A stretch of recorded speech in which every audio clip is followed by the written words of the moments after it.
We're in the Pergamon Museum in Berlin, and one of the most astonishing objects they have is, well, it's not an object. It's a gate for a city.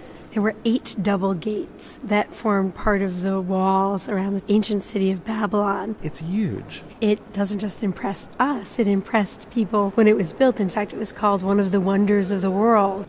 So Nebuchadnezzar, of biblical fame, ascended to the throne and proceeded to rebuild the already ancient city of Babylon.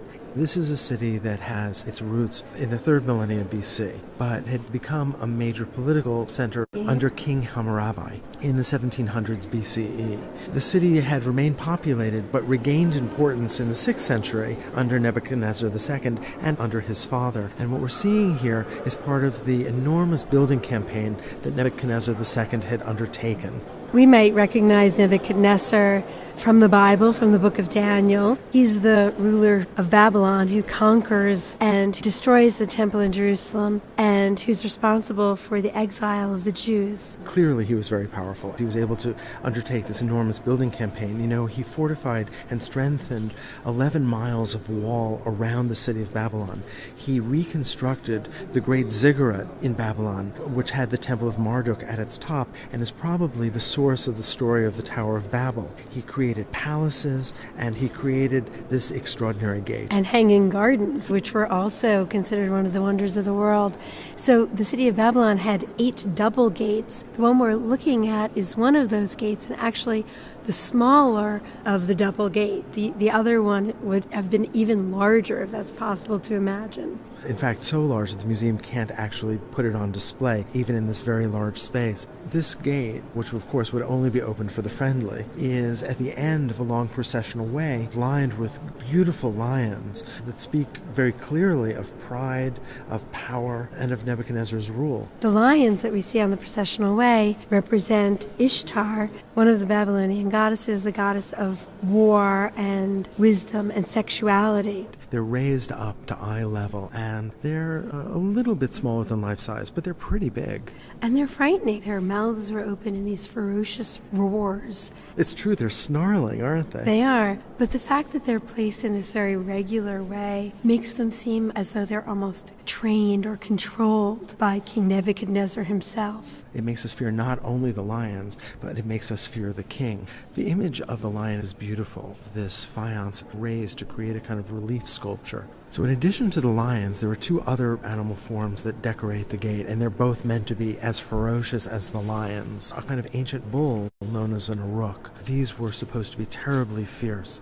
And then alternating with the rows of uruk are a kind of Mesopotamian dragon, which is really a composite beast. The front paws are those of lions. The head and neck come from a snake or serpent. The hind legs come from an eagle, perhaps. And their tails have a stinger like a scorpion.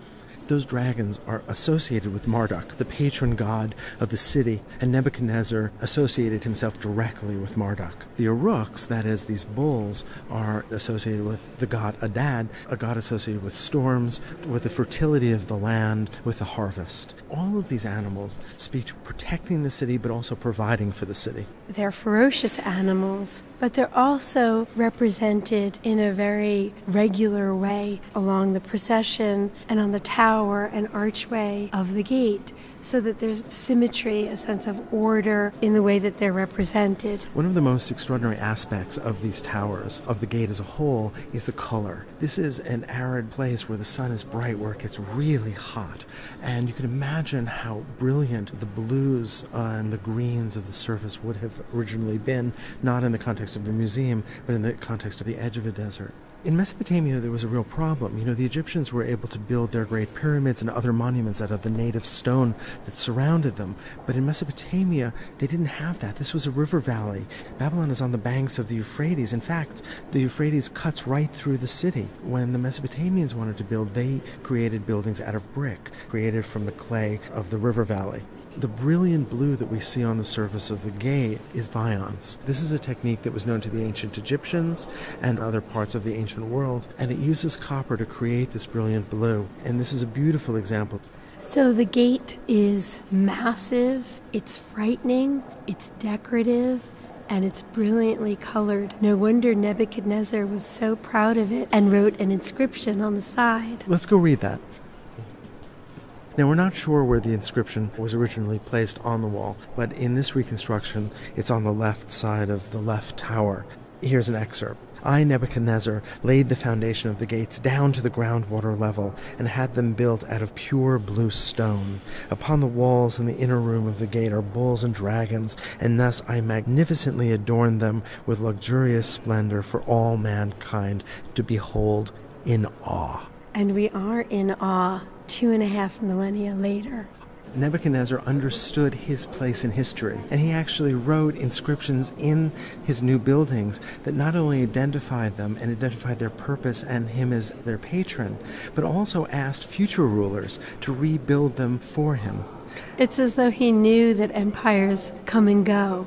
And that he could speak across history. And in our time, the ruler of Mesopotamia, which we now call Iraq, seemed to pay attention. Saddam Hussein actually had begun the rebuilding of parts of Babylonia. He built his own palace a few hundred meters away from the Ishtar Gate and began the reconstruction of parts of the city as well. That came to a halt, of course, in the recent military actions against him, and of course he was ultimately deposed and killed. And what it meant to rebuild this legendary city. Saddam Hussein was very much rebuilding it, not for Nebuchadnezzar, but for his own political ambition. Reclaiming the power of Nebuchadnezzar for himself. That's right, and the power of ancient Mesopotamia.